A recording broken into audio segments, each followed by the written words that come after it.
Oh yeah. Let's see. Okay. This is not the best news. Are we live, Pop? Meeting We is are. now streaming live on Facebook.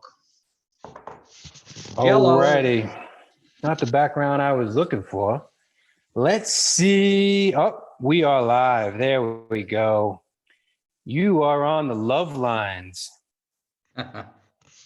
nighttime edition. I even put cologne on. Ella was like, "Why are you putting cologne on?" I'm like, "I'm getting in the mood for Love Lines." So let's see. Did it even I say? haven't- Oh yes, I haven't Put Put cologne on in 40 days. Or right. deodorant for that fact. No, only kidding. You don't sweat, so it doesn't matter. All right. Right. This is how we're going to be doing this tonight. So I have not had all of this. What I did was I transferred it into another bottle. What happens here, Pops, is there's this little, it's usually full with alcohol, this Adictivo, right? It's tequila that looks like this color, Brown. brown. It's usually in here, and you take this thing off, and it's like a nipple, and you can drink it. But I couldn't get it in. I'll let that one slide by. The whole thing, you nippled. I couldn't get it in. I'm not even So I put it in this. You remember this, Pop? grandma's decanter. So then I take the decanter, because I have all the time in the world. I really don't. And I poured it into this. And this is delicious. You know how old that decanter is? How old? It's heavy and gorgeous. I mean, It's probably Look at this 50 to thing. 60 years even old. the top. Look at the top of this thing. It's gorgeous. It's pure Yeah. crystal. It's so nice. Grandma Missy. If you're gonna drink in style. So that's the situation. So a quick little it's like sweet bourbon. It's like tequila bourbon. It's so good. All right. Obrigado. 7 o'clock edition. You want to know why? Because it's ladies' night and the feeling's right. Oh, Do you what want a to know night. why we're doing a 7 o'clock edition? Because you did CE all day in Iban's Nest streaming. Yeah, so Georgia's, she's an amazing instructor. I really am feeling this online CE. Yeah, put a little pressure on the chair of the 3, 6, 9, legislative 12. committee. 12. So call in with your questions. You can call me on my cell, or you can make a comment and we will answer all of your questions, both about love. I love. Are you on Nest Connect? Are you on? I'm in the world? whole world. Oh boy. Love, we'll answer your love questions. And we'll also All answer your you real estate need questions. is love. Love. Episode number 68. I thought it was 69. I was excited for the love edition, but it is. It's 68. Your age. 1952. Someone was born that time. All right. So I did 12 CEs in 2 days with Georgia. Fantastic. Live C's. Live CEs. And she went over, let's see, contracts, ethics. How bad am I?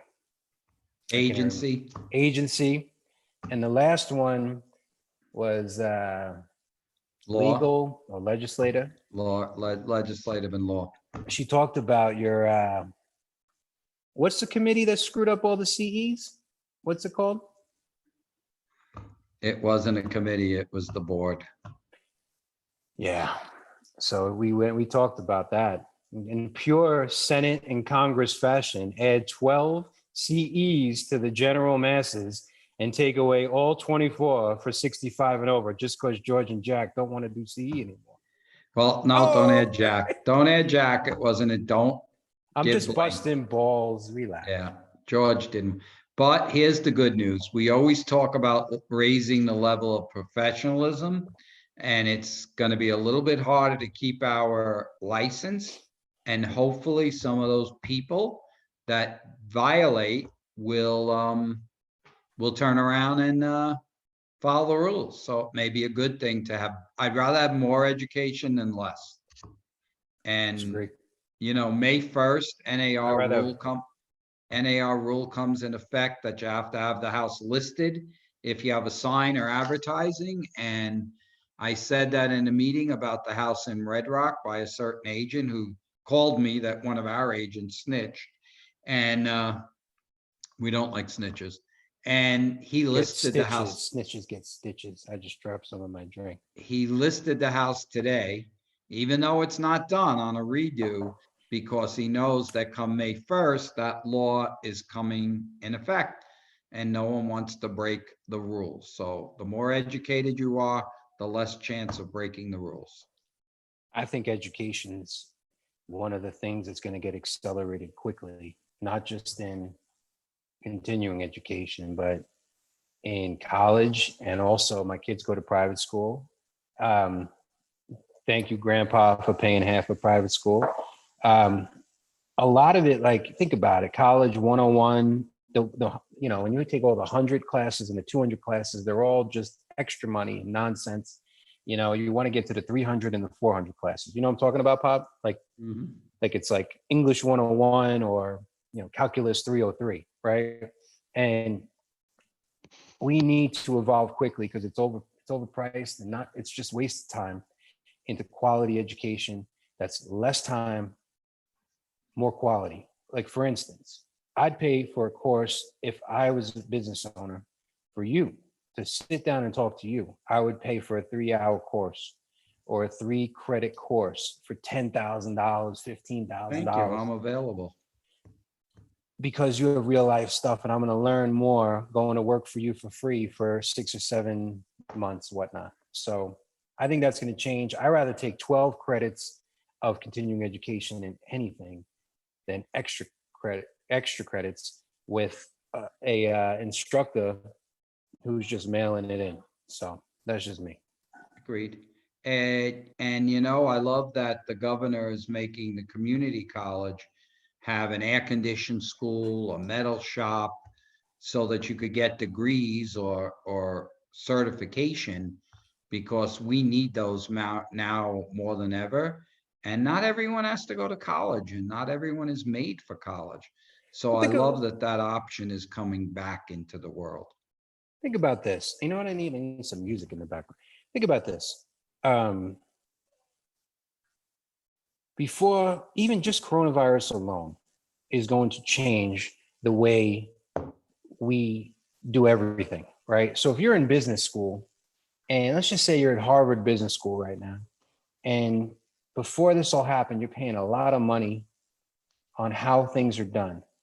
Well, everything you just learned in the last semester, you could probably throw out the door because things have now just changed and innovated so quickly. So, I love the concept of J curves of you need pain for growth and you have to jump into the J curve to come out stronger. And I think the coronavirus and what we're going through, for the people who succeed on the other end, they're going to look at it as the biggest opportunity. So let's jump into this. So I know you're a Netflix junkie. Have you watched Too Hot to Handle? Explain it. All right. So it just came out. Let's see if anyone you mean here. the one with the 10 people and they are on the beach and they're not allowed to have sex? Yes. Oh, I'm on chapter 5. So, I was watching episode 1 with Ange, and I was like, I call it the X-rated version of The Bachelor. That's what I call it. No, The Bachelor has Bachelor in Paradise. Have you watched this? I don't watch all this. Bachelor in Paradise is very similar. And I'm like, that's kind of what this lockdown is like. Like, you're basically stuck in, like a great situation and you can't enjoy anything, right? You're too hot to handle. And I was thinking about, how crazy the reactions of both sides to everything is right now. And I was like, it's just an interesting time of, and I don't want to get too political. I'm going to be fair on both sides. And I was like, this is happening in every state. You got a mayor that's fighting with a governor in almost every state. And then you got a president who I believe is playing kind of both sides because he wants to, doesn't want to come out in the bad situation. So he puts out a great, I believe he put out a great phase on getting back. And then at the same time, he's like going against his own thing. Then we got a governor who's like, don't do anything, can't even golf. And we got a mayor who's like, come on, come play canasta and pinochle and do everything, and everyone gets sick. And I was just thinking like how, I did a Facebook Live about this, and you've told me about this so long. Like you kind of take everything in and you do what works for you. Like I think everyone's looking for permission from other people right now. And at the end of the day, they know what's right, even though if it's difficult, they know what the right thing to do is. And it's somewhere in the middle. Would you not agree? I read a post today and a guy here was saying this is like living in prison. And I said to myself, wait a minute, I get to walk outside and enjoy the beauty of Vegas. I get to drive anywhere I want to see the Strip, to see Mount Charleston. I get to take out restaurant food anytime, all of them open. I'm not saying this is nirvana, because that's the other extreme, but it is not prison. Where my heart goes out to is the businesses going out of business, the people not being able to eat or pay their bills. That's when my heart sits, sadly, because the government programs were put out, but they don't seem to be fulfilled financially. Everyone I'm asking has not got their PPP, has not got their unemployment, has not got their checks for $1,200. That's the sadness that lays with me. But even with that sadness, prison is a very off reality, very off. And that person, obviously, when I was a police officer, I got to see what prison was. And believe me, this is not prison. Yeah, I mean, there's been so many great memes in both directions, right? And it is really what you focus on and how strong your mental toughness and your mindset is. And I know of a friend, his dad passed away on the East Coast, and I'm not saying he was the healthiest guy in the world, but he's 79 years old. I mean, I know we have family that has been battling it. It's just not it's not an easy situation.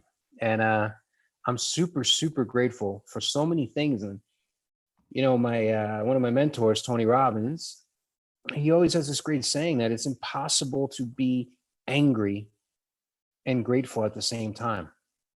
Like it's impossible to be full of gratitude and sad at the same time. And I'm grateful that we're still able to work in real estate. I'm grateful that we're all healthy. I'm grateful that, our country is good enough or rich enough or prosperous enough to be able to take off certain weeks. And, I think mental toughness is going to play a part in where we're at. So I have empathy for people that are stuck in their house alone, because I think that's very hard to do. And I think if they are, they should be going out walking and even distancing, seeing some of their friends at a distant, in a park 12 feet away, but talking and communicating. Because for those who are alone, it's tough. For those who have family or friends with them, it makes it a lot easier to deal with. they did it was, I mean, I hate saying the news and but there was a study that there was less suicides in the last 60 days from this year compared to the year past. And you're right. If you're alone, it's a bad time. But I think there's a lot of people that would have isolated themselves in a normal world, and they're stuck being around people. And being stuck, being around people, whether it's for better or for worse, gives you a reason to live and prosper. You know what I mean? So there are a lot of tough situations out there. And even then, like, I know a lot of people who need the money, and I know a lot of people who are using it as an opportunity, and well, they should, right? It's taxpayer money, it's their money. You know, I just want there to be um, a resiliency for 4 to 6 weeks. I mean, there's some positives. I mean, Angie and I and the kids were on a walk today, and I was like, you know what, babe? Other than going out with my friends, you know, with our friends a couple nights a week and doing some lunches during the week and a 4-day week in the 4-day weekend in California here and there, this isn't a bad life. You know, being forced to slow down and kind of really smell the roses there's some beautiful things on that. What do you think about that? I miss hugging you and Angie and the girls. I miss having them on, like, we're gonna have Lola's birthday and I can't be there. You know, That's the heartbreaking part of it. But as far as relationships building in within the home and the family, I think it's probably one of the best things that has happened, that parents are closer, husband and wives bonding. I think that's a great thing. I believe we should go back to work. I believe that we should open. all right, stop. So you're the governor, you're the president, you're the mayor. What are you doing? Yeah. Tell me, what's your plan? Until the number of cases of every day that we have stop going up, that's insanity to open the world. They have to stop going up and the deaths have to stop going more than the average. When that curve that Cuomo shows in New York starts to head down, then we should think about opening. But New So, York different than Las yeah, that's Vegas. why I said the Okay. curve is the same though. It's not the same number, it's the curve. So Okay. as soon as our curve goes down in deaths, as soon as the hospitals are not having as many cases, I believe, someone wrote on the protest how great it was, and I wrote that they were idiots. And it was a strong statement, and I was attacked. And I said, you know what you were idiots for? Not protesting. Everybody has the right to You know, protest, but touching each other and not wearing masks and gloves and not doing social distancing. Now you're going to get it. You're going to go home to your grandparents or your kids and give it to them. And then they're going to go shopping before they know it and give it to you. And why in God's name would you could protest all you want. That's our government. We have the right. But wear the mask. Don't touch, cover you up, and do a protest that shows you're protesting not open, but don't harm each other's way. so And I got the numbers pulled up, right? And I'm with you, but I think there's overcorrections on both sides. I mean, I'm not even. I think when you think about you or me, diplomatic is not a word people come up with. At least I don't think so, right? And there was I think 23 we're diplomatic. I think we're very honest, but I think we're honest. diplomatic. Okay, there's 2,300 deaths and 30,000 new cases today, right? And it's one of the higher days, but 2,800 was our high yesterday. So we're going in the right direction, right? I listen.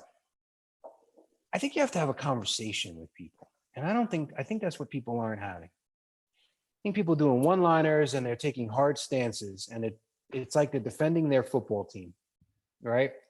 And Yeah.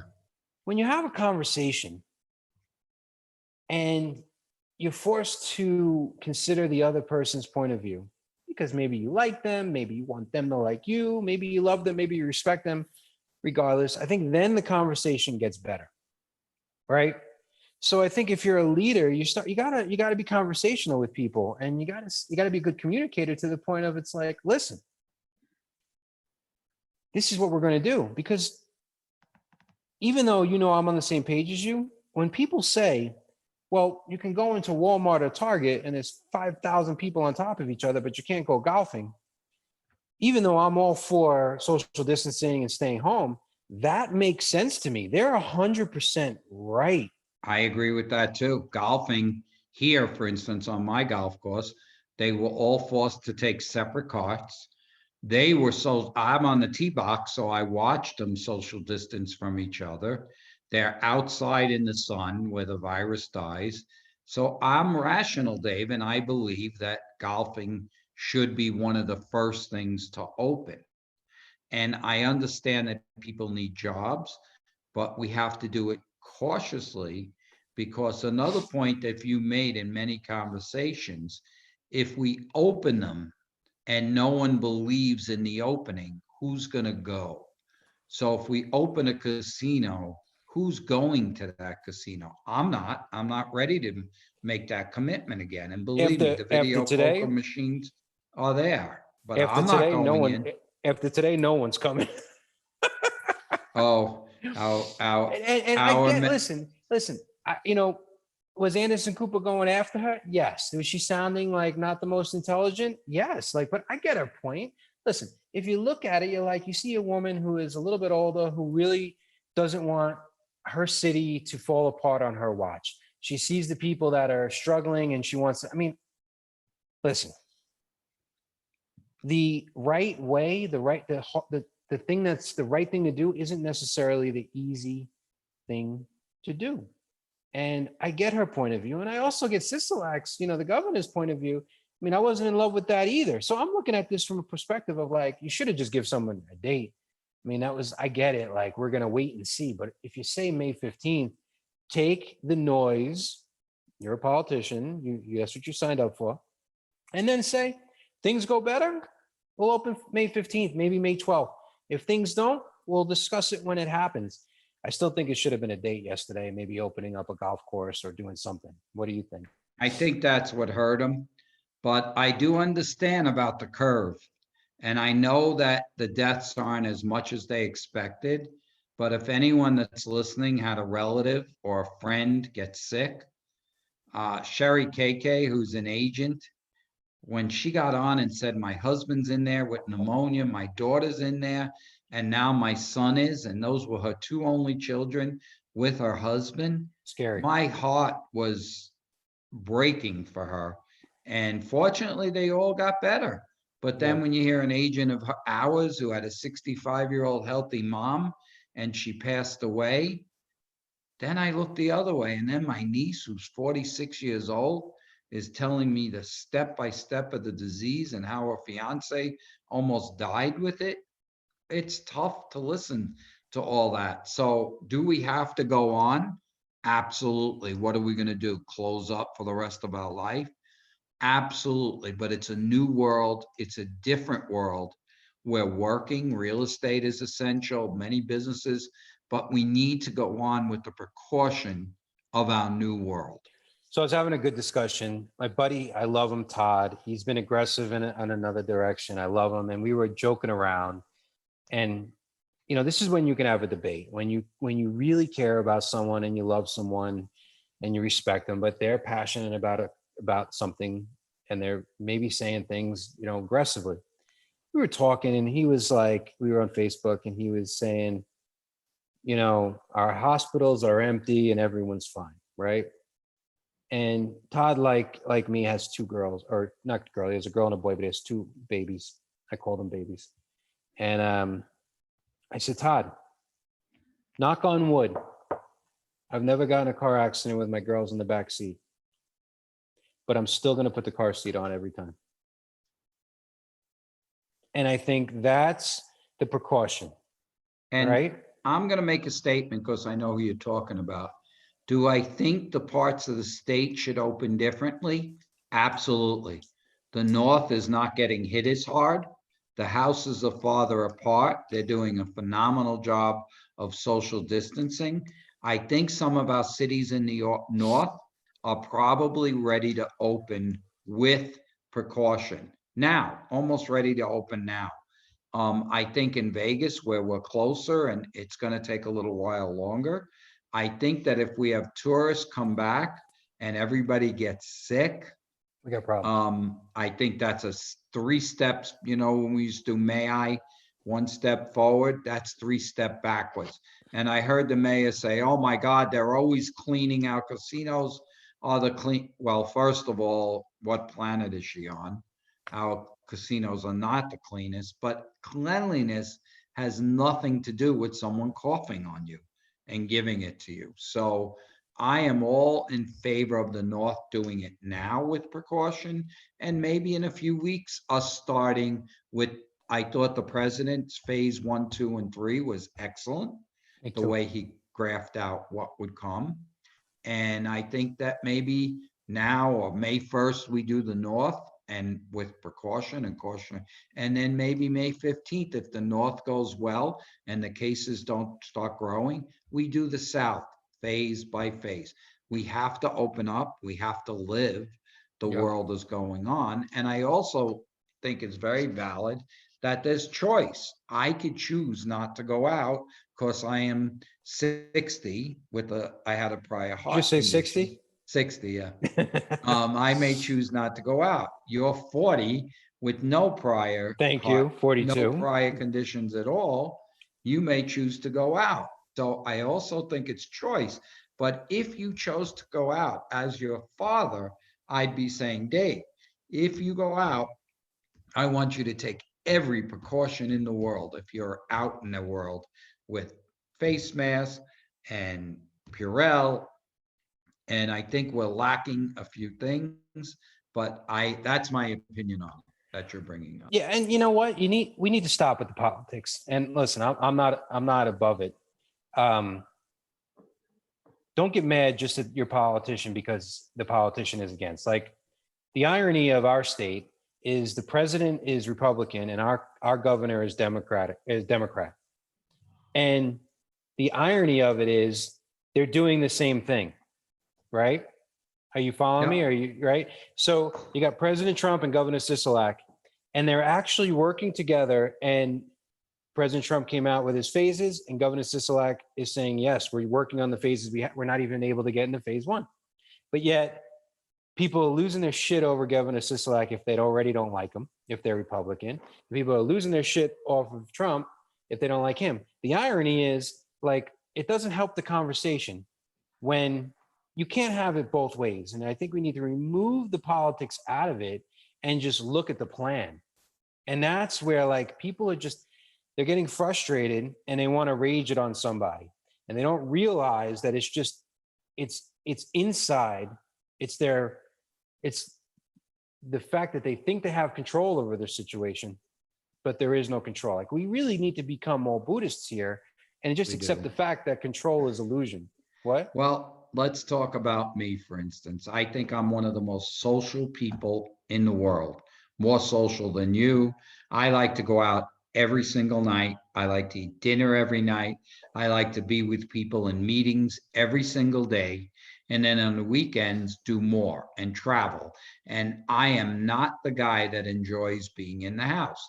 You know, from my time now and when I raised you, I was like, Dave, we're going out. We're going out. So this is very hard for me, but I understand that and I respect that the boundaries will come fast. Now, why do I think they need to come fast? Some people are hungry, some people are starving, some people have no money. I think the government is not doing a good job with the unemployment and the $600 and the PPP, especially when Ruth Chris and Fogo de Cha and Shake Shack Fogo de what? Fogo de what is Chao? it? Cho, whatever. It was $50 million between the three, and small businesses that need the money to keep their workers happy in our city are getting no money. That is injustice at the finest stage. But in That all the fairness, banks I mean, went against us. listen, I'm with you, and I'm just trying to play the other side here. You know, I could understand, like, people are losing their mind. Like, for instance, if they're a Chase customer and they're mad that Chase shuffled the deck, right? But Well, you got to explain that Chase got commission. Every bank got exactly, commission on the loan. So the minute they could finagle the high-end loans to get the least work and the most money, they jumped to take it, which I felt was very unethical, if yeah, I not mean, dishonest. So let's talk about lessons from the virus, right? And how we can adapt. So right off the bat, and I don't think you have to be a Democrat or a Republican. I think you just need to be an American on this. It's time to not rely on other countries as much as we do Oh, for agreed. for supply chain. I think we're Bring all out, on, make our drugs in America. and a lot of things. I mean, and I don't, I'm the last person who isn't a globalist or whatnot. I think that's great to have great relationships, but it's kind of like owning a business, right? When even with our business, when we outsource something, our level of control on that goes down. Now we may save money. This is just America's like a business, right? We may save money, but now we're beholden to them raising it. I mean, remember when you opened the Landmark Cafe, right? A lot of you New Yorkers, you remember my father and three other guys opened a restaurant in New York, and you in 1985, you didn't open until 86, right? Is that how it went? Yeah. Right. And there was a choice on whether to rent the building, which you were doing a ton of TI, tenant improvements on, or buy it. And you guys were already leveraged to the hilt. And you decided to do what? I told my partners, there was two at the time, if we weren't buying a building, then I was out. I wouldn't go in the restaurant. So they were like, that's a hard line, Dave, but they agreed in the end and we bought a building. So you're a successful restaurant. And yes, you had the mortgage. Yes, you had the seconds, but it was open 10 years and you don't have to worry about rents being raised on you, them messing with you on parking, trying to rent out the top, because the top of the restaurant, people don't know this, was a hotel at one point, Yeah, right? had a license. You're putting a ton of money into a building you don't even own. And this is the metaphor of investing in your own company, investing in your own country versus outsourcing the game. And the beauty of this is when you actually sold the business 10 years later, a huge chunk, almost half the value was from how much the building rose in value, correct? Yeah. So we've all learned that it's time to do manufacturing in our country, and it's time to prep. It's time, let's not go fast and loose. I mean, we all know that there's a healthcare issue in this world, and I'm not going to get into debate on how to fix it, but we all know there's a problem, right? We should definitely have more affordable drugs that are done here, better healthcare. I mean, we shouldn't have people in garbage bags and makeshift equipment in the richest country in the world. So again, we've got a wake up call on how we should prep better, wouldn't you say? I would say that there's pills I take that continue to make me live a healthy life. And if I have to worry if China is not making them, that I may die, that something is wrong. And I would say that I agree with the president in that all our drugs should be made in America so that our country has control of our medical needs rather than a third world country that may say the hell with you. So yeah, I think there's a lesson learned that every experience if you think about it and you accept it, will teach you a lesson. All right, so let's talk about another lesson. You've taught me this. I also have a wife that's frugal, and it's a rainy day. It's not over leveraging.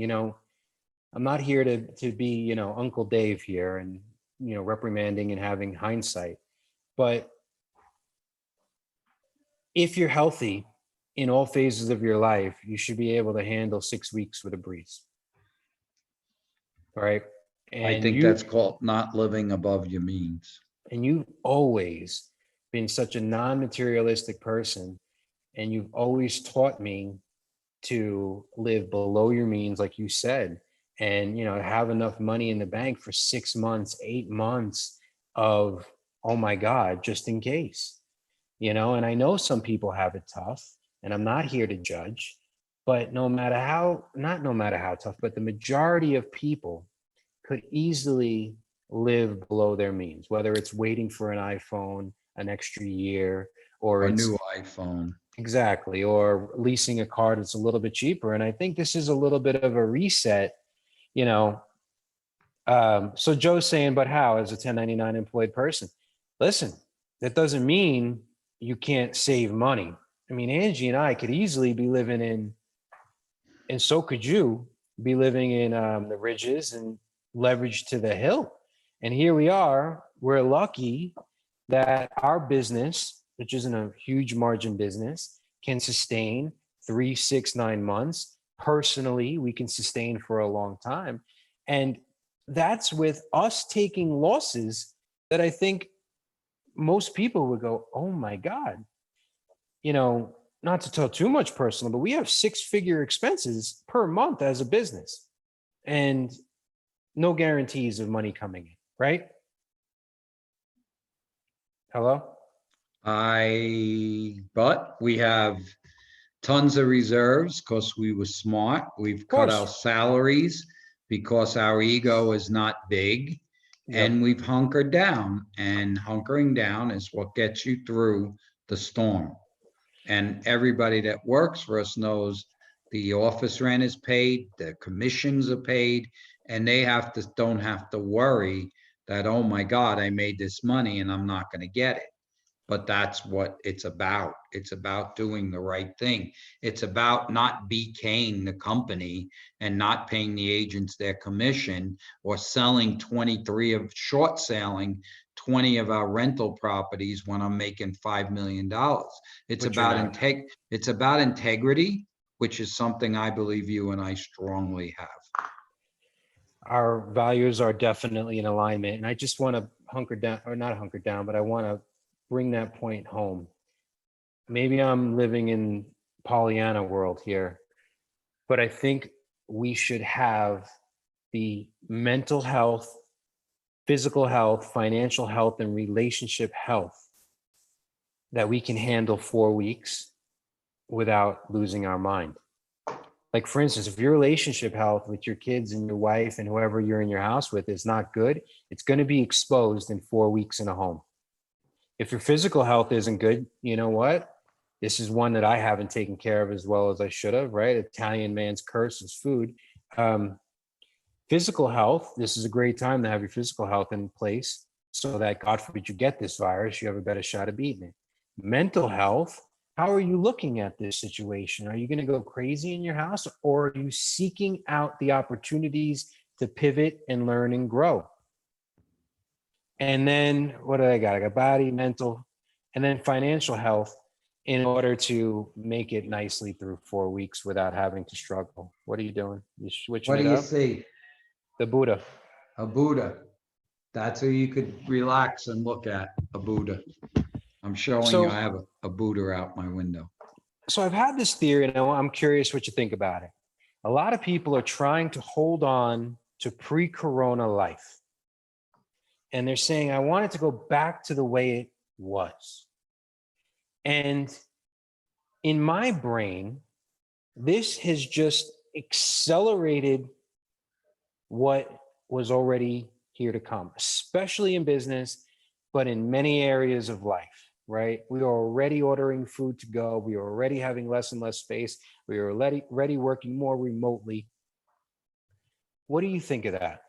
That this is just not just exposed, but has accelerated the direction that especially business, we can focus on business, is going. What do I think of it? I think that it's a great thing, but I think that when it comes, like, I'm coming out as this rational person, which I am, but I want to go out as much. Everyone thinks like, oh, I'm Zen. I want to go out and see all my friends. I want to go out to the restaurants where I go. I want to take a vacation. I want it all, but I accept that I can't have it at this time. But if you think for a minute that I don't want what everyone else wants and break this city open, everyone's crazy. I'm sorry, I didn't ask the question good. I'm talking about how, what we're trending into in life. For instance, let's just say driverless cars, not even owning a car, working from home, robots doing a lot of things like that. Home, not necessarily homeschooling, but specialized learning. And Less space, more connection, yes, right? One and of my mentors, Garrett, it says that in the future, everything's going to be, most of the things are going to be done for us, right? Everything's going to be, mm, uh, you don't like this subject, but we're going to get through it. Everything's going to be done with tech. So the tech is going to double every 2 years till it hits a mass load. And the only thing that's going to be left of the difference between, let's say, our company, whatever segment you're in, and another company is the leadership and how you communicate a message. And right now, what we're going through, you're seeing that. Where are the leaders? They're out front.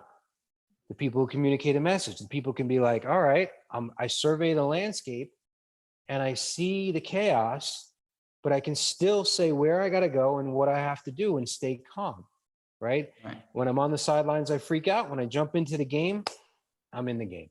So that's what I mean by accelerating where we're And going. I believe all that's going to happen. But I also believe when this is over, and it will eventually be over, we're going to go back to a lot of our old ways. I You agree. know, I saw 9/11, and then I saw 07 and 08 when the economy crashed, and people said, I'll never do this again, or I'm going to appreciate life and material things. And then you go back to your old ways. So do I think technology is going to change and people are going to change? I think that's how we evolve. But do I think that once this is over, that a lot of people are going to go back to the way they were? Maybe they'll be smart and learn a lesson a little bit of what I they think should have done. I think you're downplaying though how much 9/11 changed us. I mean, it Really? was, yeah, I mean, we Americans from that point on have given up their privacy and their rights little by little. I mean, prior to 9/11, you'd think everyone would have been cool with cameras everywhere and the frisk downs, the little foreplay they give you in TSA. You think they would have been cool with that pre 9/11? I mean, they could have Probably just not. locked, they could have just Probably locked, not. But right? I think everything changes. I think it evolves. I'm not disagreeing with you, but I'm just saying that once the hardship is over or the tragedy is over, a lot of people will go back to their old ways. I hope we evolve to be a better person, a better country, and a better nation, because this is attacking the whole nation. So my hope would be that we all become kinder, more thoughtful, more considerate. But I know from being old is that some will and some will just go back to the old ways. So let's hope the majority become kinder and more caring. And people are doing acts of such greatness right now, loading their trunk with food and delivering it to people they know they're not. Just regular, ordinary people dropping off the stuff at the hospitals to help. I have never seen such great acts of kindness as what's going on in Las Vegas. So those people, kudos, kudos. Listen, I'm not disagreeing with you on that. I think that the lessons on that, I'm just saying is, I think that we are in danger of missing out on the lesson and the gift. And I think we are underestimating the psychological impact of how long this is going to go. I think that there's going to be things like, even in '08, for better or for worse, it changed the real estate market. It changed the way we do a lot of things in '08, Mhm. right? And I think, I feel like the saying of you're either growing or dying, right? You're either evolving and changing or dying is something that we as just human beings need to fight less. Someone put a comment, Helen, I agree with Dave Senior, human touch is everything. I don't think human touch is going to go away. I mean, I crave it, especially as a New York Italian. But I think that who puts them together the best is going to succeed. I can't believe this is a true um, study, but this is the study. Do you know that people Their brains cannot tell the difference between watching us on a video or seeing us in real life. They connect on the same level. Isn't that insane? I love it. Then the videos are great then. Exactly. But that's But something they that may not want us in their living room, Dave. they're choosing. It's their choice. um, but it's counterintuitive, right? And maybe you and me having a father-son business partner relationship conversation in front of people is one of the most honest conversations they've had all day. Or maybe you connect with somebody on a deeper level. I mean, I'm not going to say who, but a buddy of mine who I haven't heard from in a while reach out to me at 10 o'clock last night on a private message and just being like, am I crazy or is this? And we haven't had a deep conversation like that in our relationship. And we immediately went right into connecting. And I think times like these give you an opportunity to even connect deeper, even if you're across a computer screen. It helps. All right, let's jump into some real estate, shall we? While Shall we're we? here. Yes. What are you saying? I sound like my 25%. All right. Yeah. So we're going to get advice. What do you think is going to happen locally and nationally with the economy / real estate market? I think locally that the buyers that could afford to buy are gonna buy. I think we'll lose a little bit of the buying population of Las Vegas because at first I thought, oh, this will end and we're going to go right back to opening all the casinos and everyone's going to get their job back. And now as time goes on, I realize that was an irrational theory. So we're going to lose some buyers off the market because they have to progressively get their jobs back. So that's going to take some time. But do I think we're going to have a crash? No. Do I think we'll have the correction of the people that the sellers that were saying, I want 50,000 more than what it's worth? Yeah, I do. I think you're going to have to list your house at the price of the last one. And if you price it right, it will sell even in this market. And it's happening right now with the majority of the city shut down. As long as those buyers have a stable job that isn't going to be affected by this, which there's a large group of people that do, buyers are buying, sellers are selling, interest rates are phenomenal. And I think we're good. On a national level, I think it's going to be mainly the same, except if money gets tighter, I believe the states that have no income tax, that have low taxes in real estate, are going to prosper ahead of the states that are expensive to live in. I think people are going to retire that are going to say, wow, I didn't realize my life is this precious. And if they're old enough and collecting pension or social security, I think they're going to retire and want to live more and travel more and see family more, because you learn your values when you're in a time of crisis like we are now. So I think Vegas wise, we're in a very good position. I think that California and New York and New Jersey are going to struggle a little bit. Those high tax states, I think, are going to, Connecticut, I think they're going to struggle, and I empathize, but their prices I could see will go down greater than ours. I mean, I'm kind of on a similar page as you. I think a lot of businesses that were already struggling in a good economy or industries or segments are going to go away. And I think your point, the first line you said, is so important, that we're already struggling. They're the ones that, you're right. You're so right. They were already hanging on by a thread, and this economy is going to knock them out. So commercial wise, we're going to have more vacancies of offices and stores and stuff like that. And you may see some stop or halt of office buildings or complexes because now we won't need them. So the hot roll we were on may not be there anymore, but we're still going to be in a very healthy buying and selling, renting market. So we got two comments, and Lisa Holmquist put, "We will lose population, but there will be tremendous opportunity to benefit from how Las Vegas will change." And then we have Helen Michelle saying, "We'll have more people from California moving here than ever after all is open up." I see both points. I mean, Lisa, I agree that we may not have as many service-oriented jobs available for a while. So that may push people to look elsewhere. But I really agree with Helen, because I do think we are going to see more people who say, you know what, the city life is already expensive, it's already inconvenient, and to live in a city, it's a trade-off. It's a trade-off for the culture and the restaurants and the people and the awesome stuff that is a huge commodity for a lot of people, that for the probably, I believe, at least 24 to 36 months is not going to be considered a commodity.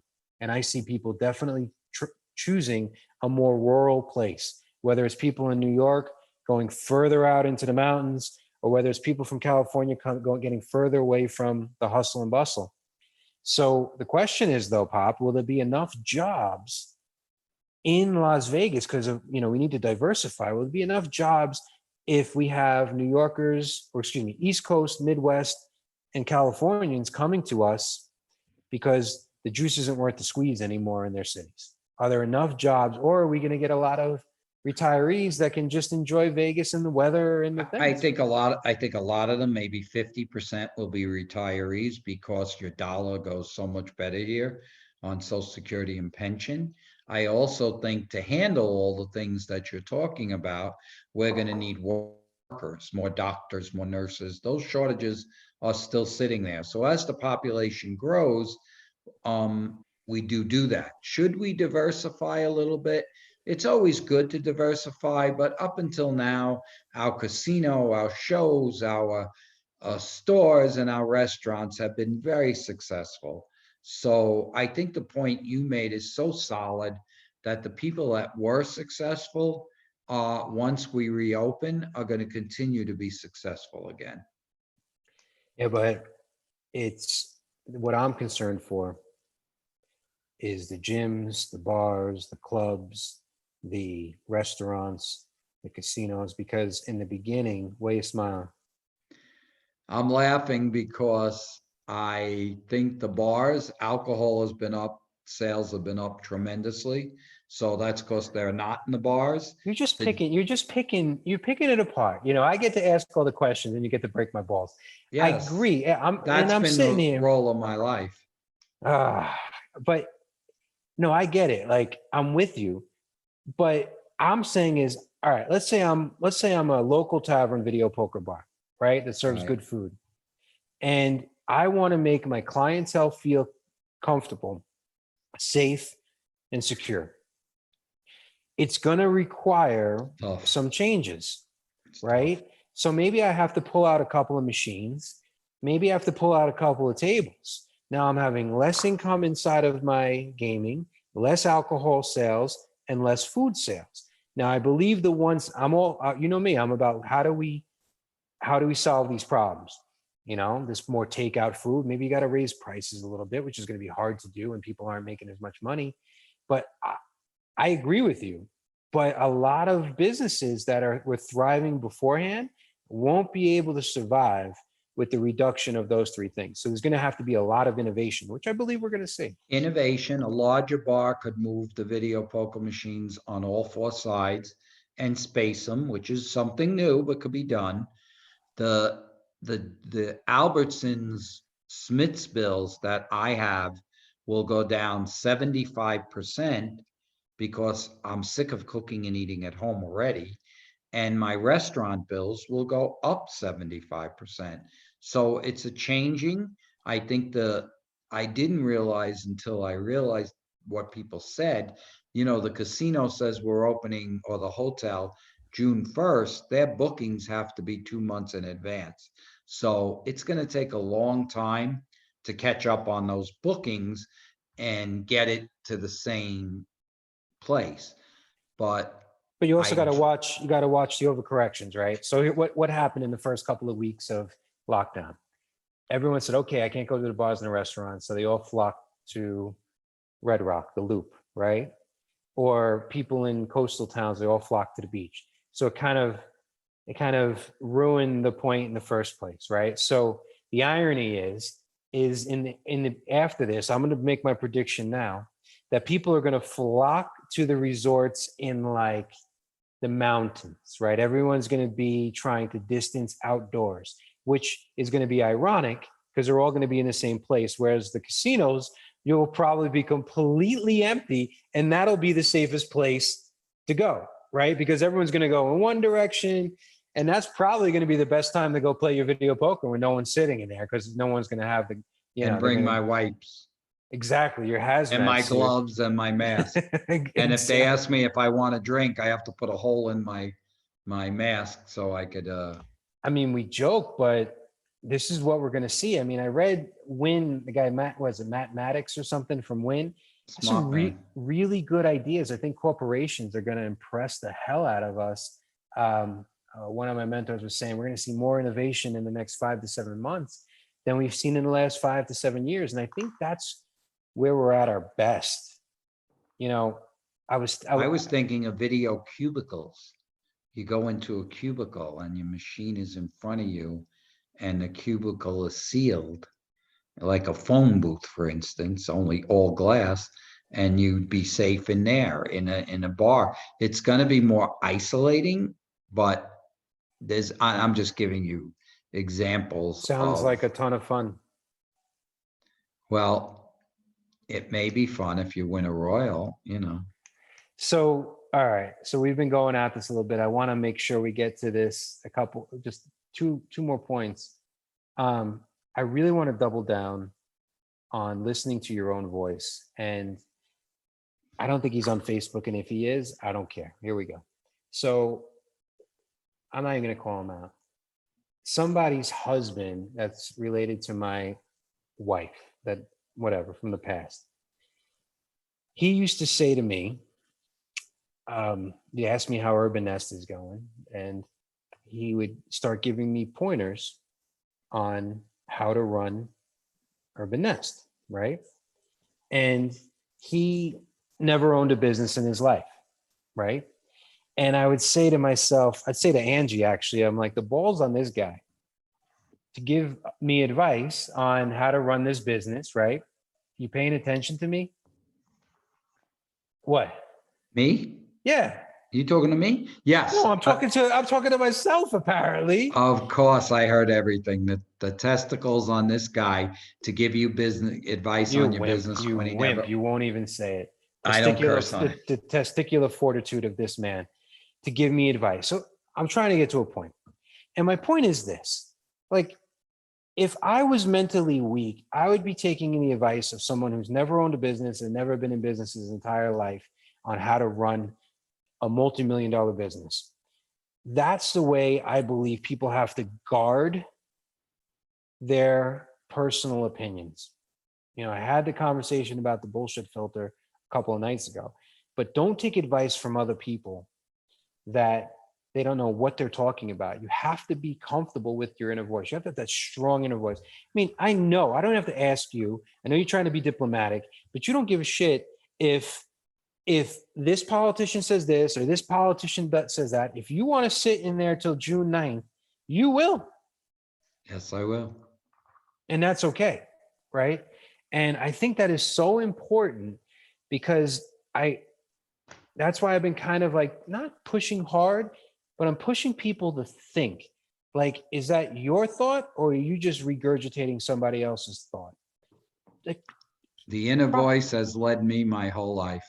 you gotta listen to the voice. It will. Always has. And you know, the gut it's proven. I found this out. I was so happy. You know, your gut is right 82% of the time. You just listen to your gut. You know, they've proven that there's like I can't think of it, like not brain waves, but there's actual like thought process in your gut.